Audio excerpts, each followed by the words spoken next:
This is Marissa Lenti, and you are about to watch a Dicejunkies gameplay video. This is BloodX, and welcome to another Dicejunkies gameplay video. As always, we hope you enjoy it.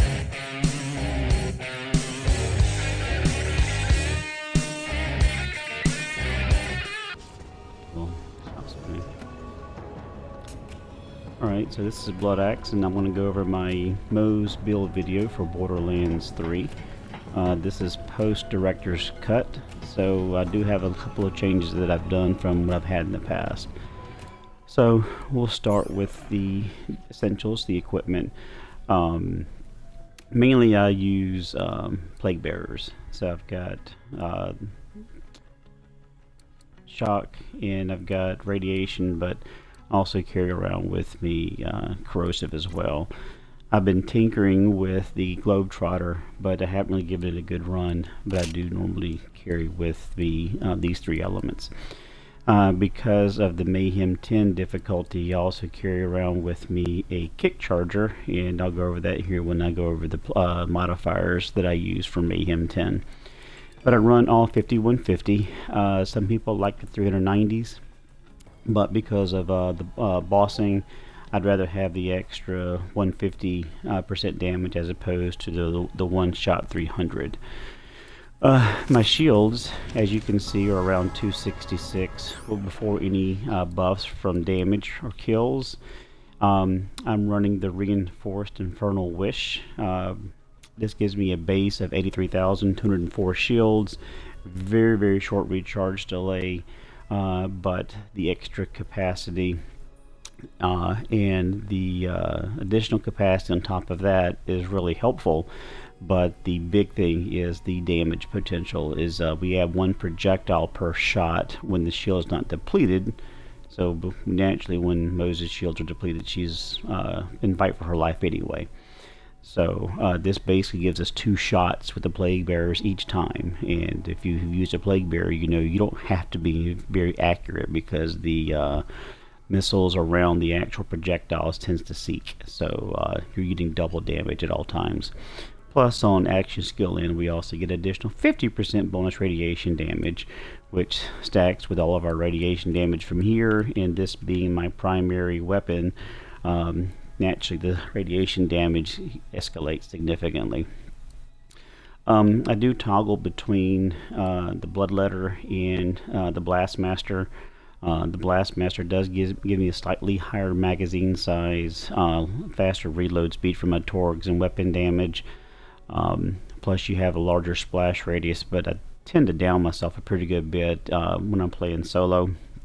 So the Bloodletter, which gives me some of the splash damage that I'll lose, but we get weapon damage on top of that, plus we get higher charge speed.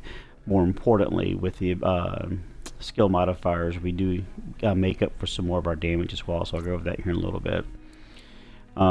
The grenade, basically I'm just looking for a grenade that A, homes, and B, gives me additional damage on grenade thrown. So traditionally I'll drop the Iron Bear, hop out, let it auto bear, and so the ASE for the shield will give me the bonus damage for that, followed by throwing a grenade immediately after.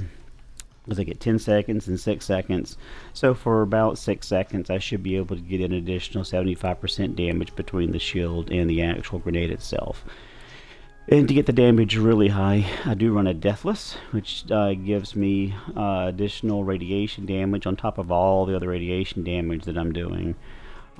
Plus we get additional shield capacity, lower recharge delay, faster recharge rate, plus bonus radiation damage with the subs on top of that, and magazine size and area effect damage. So that's the basic build. The modifiers I run for Mayhem 10 are Galaxy Brain. If you can get Loot Explosion, get it. If you can't get Loot Explosion, then Galaxy Brain works okay. But the other three, Healing Avenger is really good. Chain Gang works really well. It's a lot better than the Flora's Lava or some of the other elementals that actually make everything immune to that element. And Postmortem is probably the most user-friendly one, and with Moze, because of her splash damage, you can actually see why here in a second.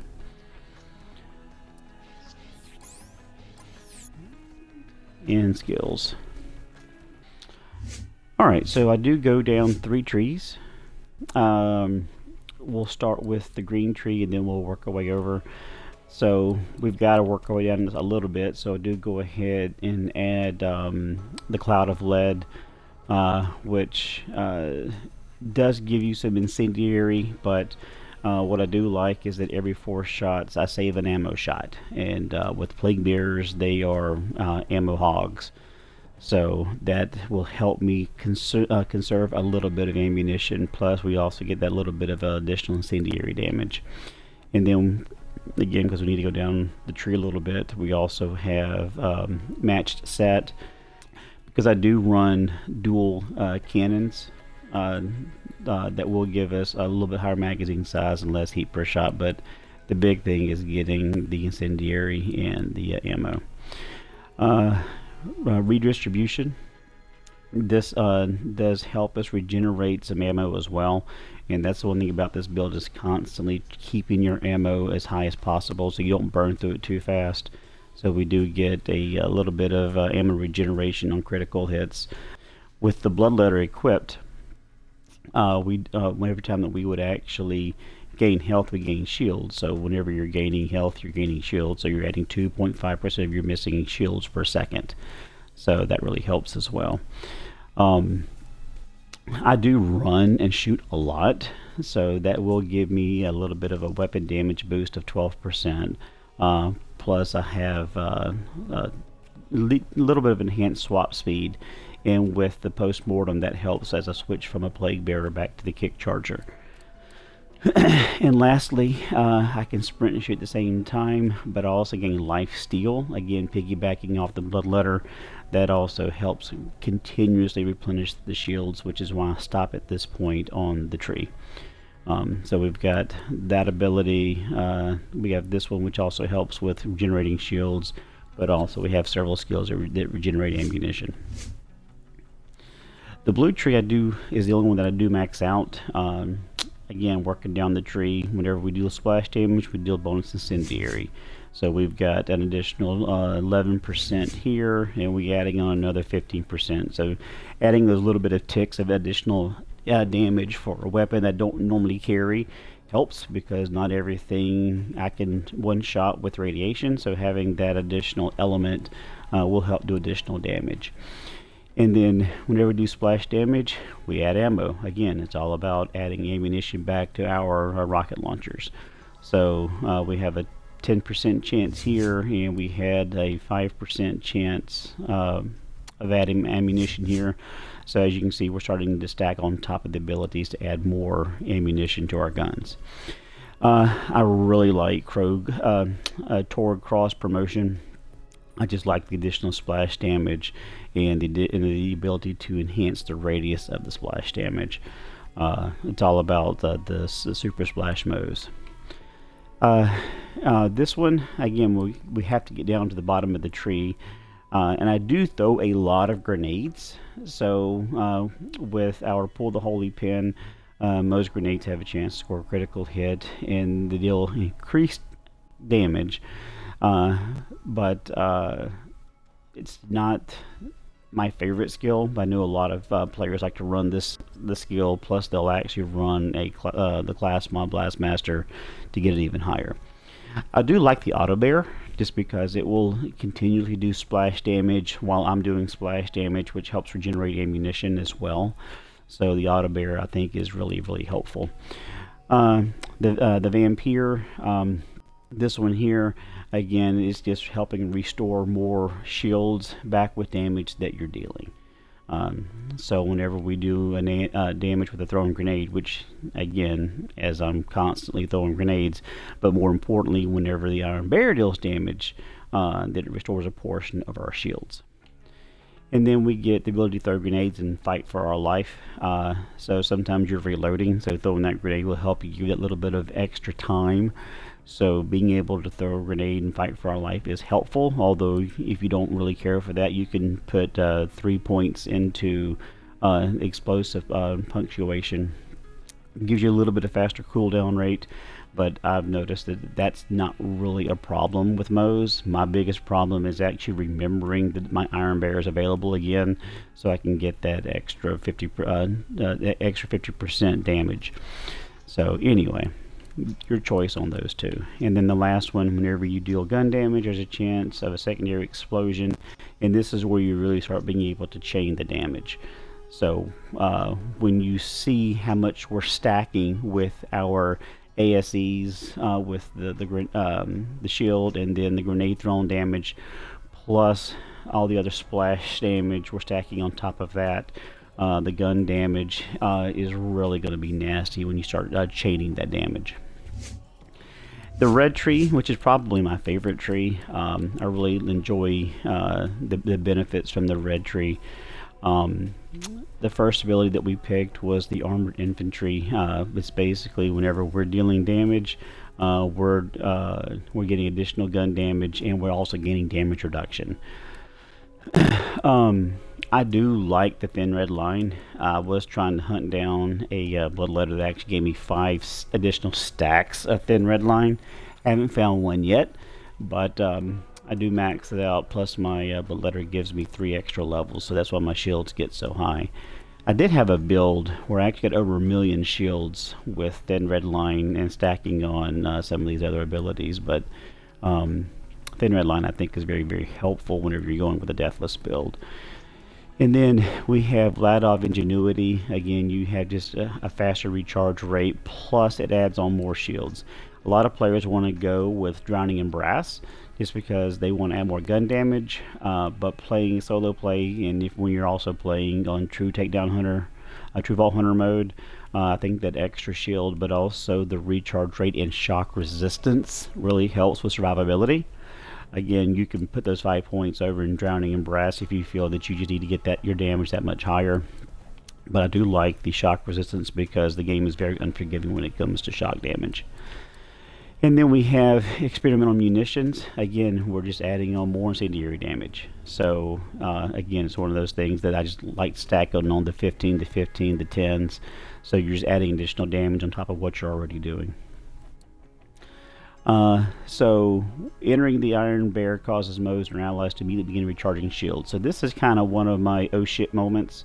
You'll see when I play that if I get downed or if I fight for my life several times rapid fire, I'll immediately jump into Iron Bear.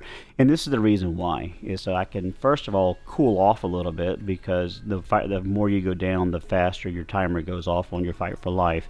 But number 2, I actually get a immediate recharge on my shields, and we also get a faster recharge rate. So once we exit Iron Bear, we should have some shields, if not a good chunk of them, recharged.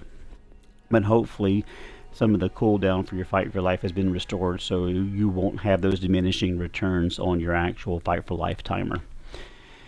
Alright, so we have Behind the Iron Curtain, and I'm just trying to get down to Phalanx Doctrine, but Behind the Iron Curtain, we also have faster recharge rate, and we have a little knockoff on our recharge delay. If you wanted to put those points into Drowning Brass, again, you could, but we're trying to get down to Phalanx Doctrine and force feedback.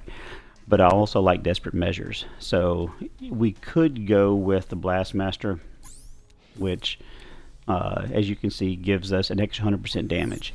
But since I went down this tree and equipped the Bloodletter, we're getting up to 83% extra damage.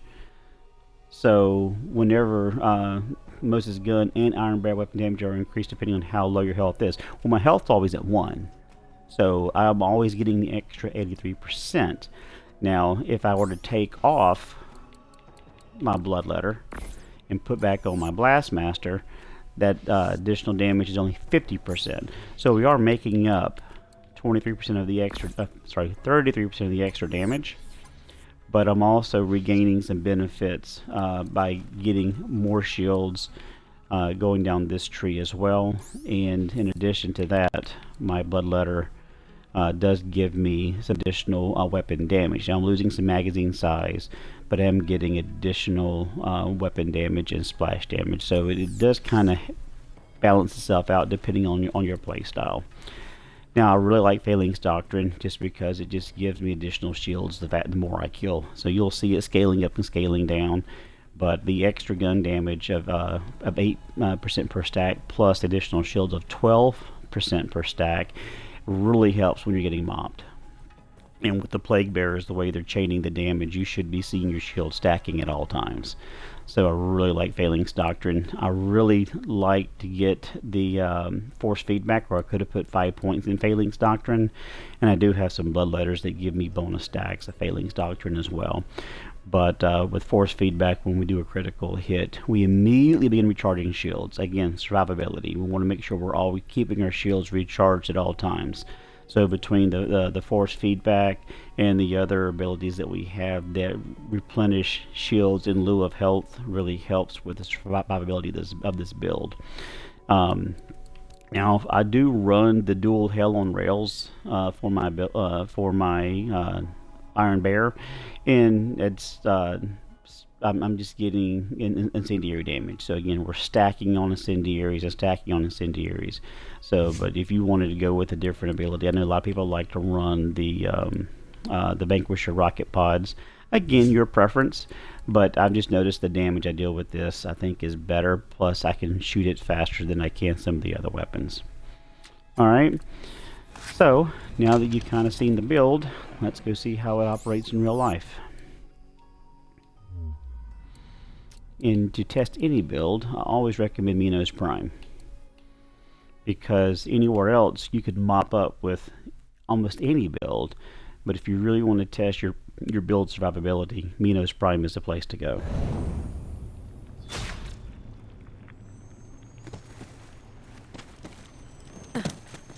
Alright, which weapons am I equipped with? Plague Bearers and Kick. Okay.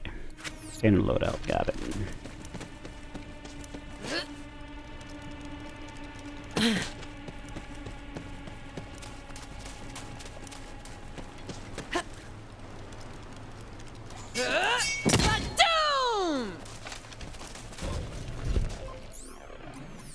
Now notice we are on Mayhem 10. I don't run Mayhem 11 because people that do that are pussies.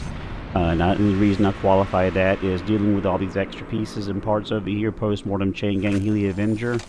That shit's hard, but more importantly, on Mayhem 11, you decrease your ability to get legendaries, and with the recent nerf with Director's Cut, they've already decreased it again. So, again, if you're going to play, go with the big boys in Mayhem 10. Mayhem 11 is not hard at all. Alright, exit, grenade, fire. And you should mop up most of the screen. And again, because of the Plague Bearer's ability to track its secondary missiles around the projectile, accuracy is not really a huge issue. But when you get that solid shot on a boss and you watch that health bar drain one, it's really satisfying. Okay, now we've gone down twice after fire, so Iron Bear, cool off, recharge, exit, and then just go back to fighting. See, I'm already back up to full health.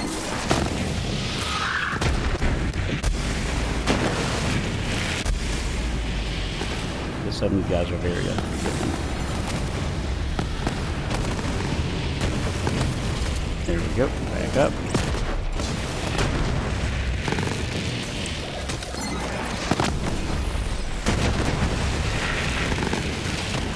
Here we go.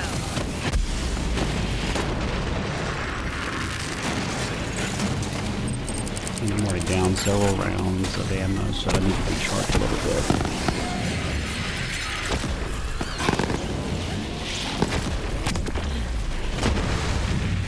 That was a fortunate shot.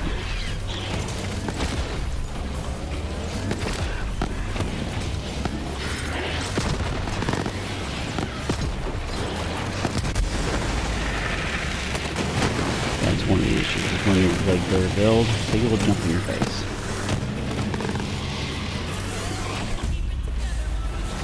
Must have been Death Skull that I didn't see.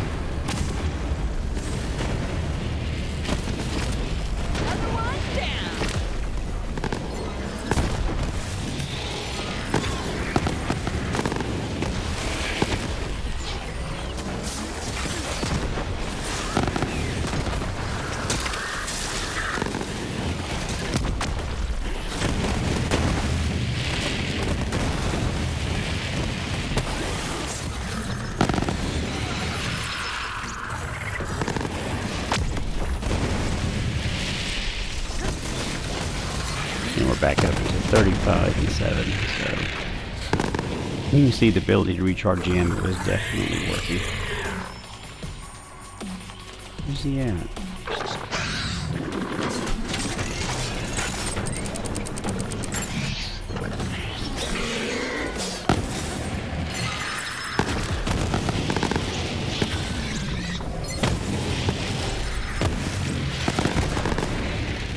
There he goes.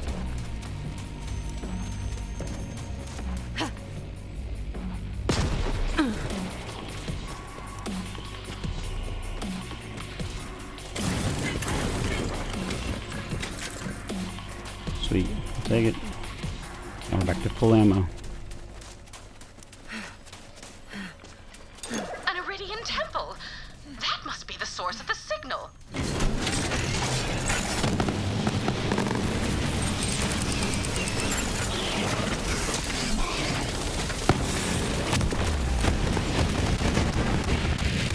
So with post-mortem, when those death skulls come out, a lot of times the Plague Bearers will go ahead and finish them off for you, but if they don't, then Kick Charger helps.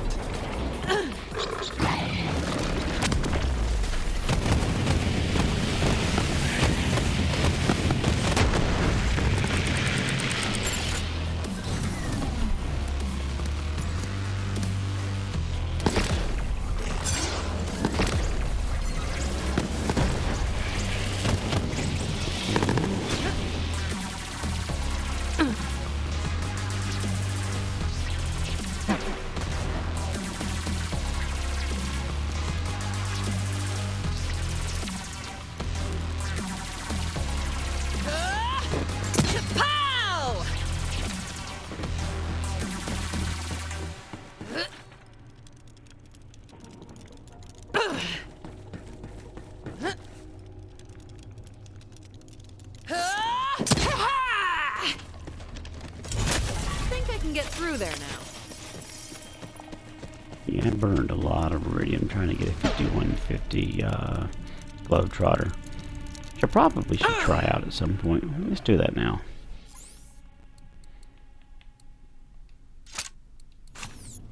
Just out of morbid curiosity, which I probably shouldn't be testing on a stream, but we'll test on the stream.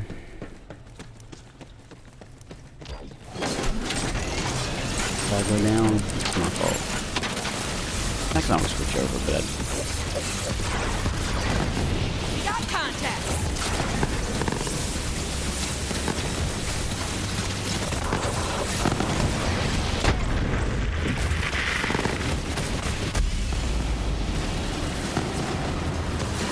yeah, see, it's not chaining the way that a Plague Bearer does because of those additional projectiles.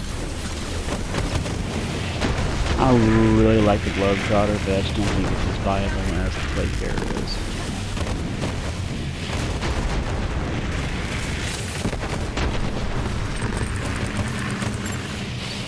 I can mob a lot faster with the Plague Bearer.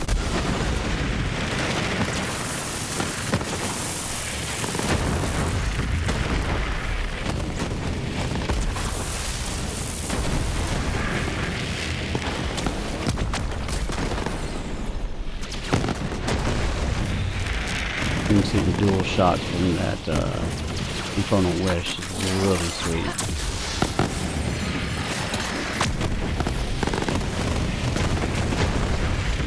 Again, not very accurate, but you don't have to be with Plague Bearers.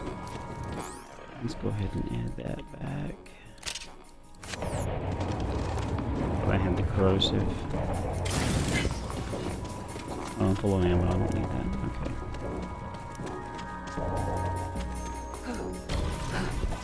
Yeah, we're losing stacks of failing stalkers, so the shields are going down.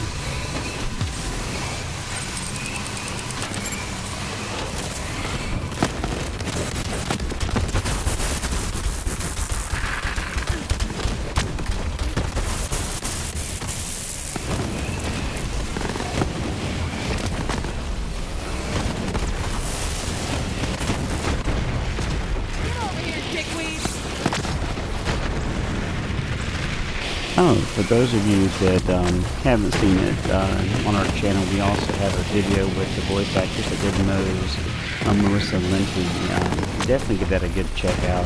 We had a pretty good discussion of Moze. I geeked out with her over that. So definitely want you guys to check that out as well. Good stuff.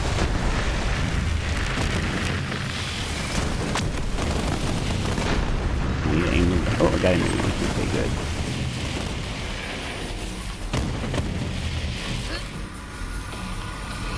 Well, the one thing about the Guardian Takedown that I don't like is they do have some kind of weird wonky mechanics when it comes to platforming.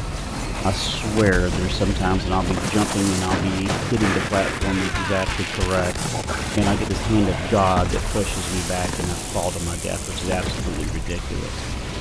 So be very careful of that.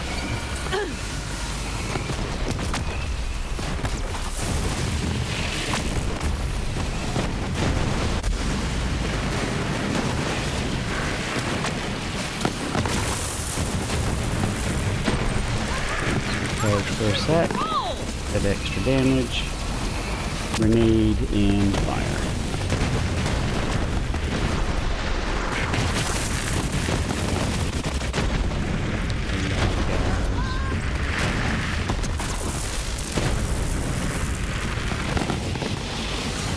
Here we go. Just looking okay at the moment.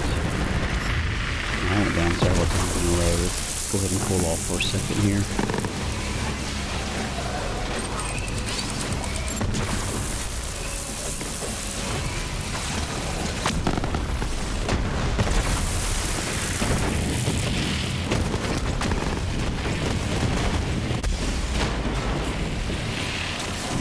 Charge this crystal.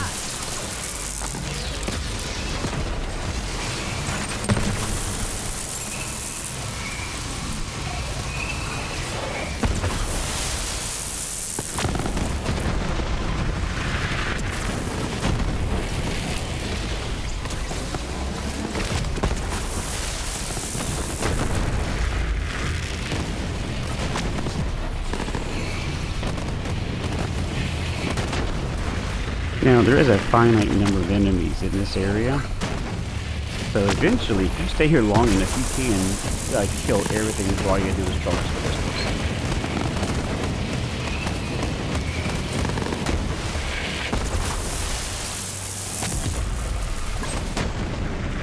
Which I may be getting to, because I'm seeing a lot less enemies.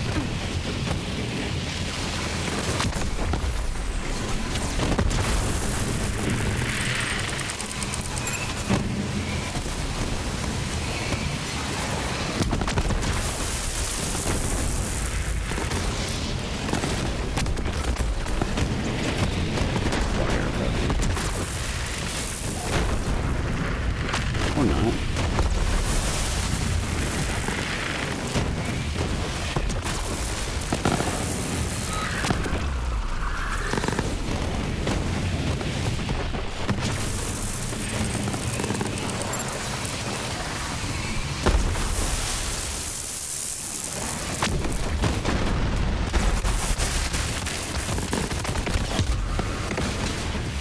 My burden in a billion worlds, I live and die, while others watch and turn a blinded eye. Thank you for watching the video. We hope you found the content helpful. If you did so, please hit the thumbs up as it helps spread the channel for other viewers. As always, you can watch Dice Junkies live on Twitch at 3:30 Central Standard Time on Sundays. We also stream gaming content on Twitch throughout the week, so be sure to subscribe there as well. If you can, please go ahead and like, subscribe, and hit the notification bell so you're up to date on all the Dice Junkies content. As always, thank you for watching. Hope you enjoy.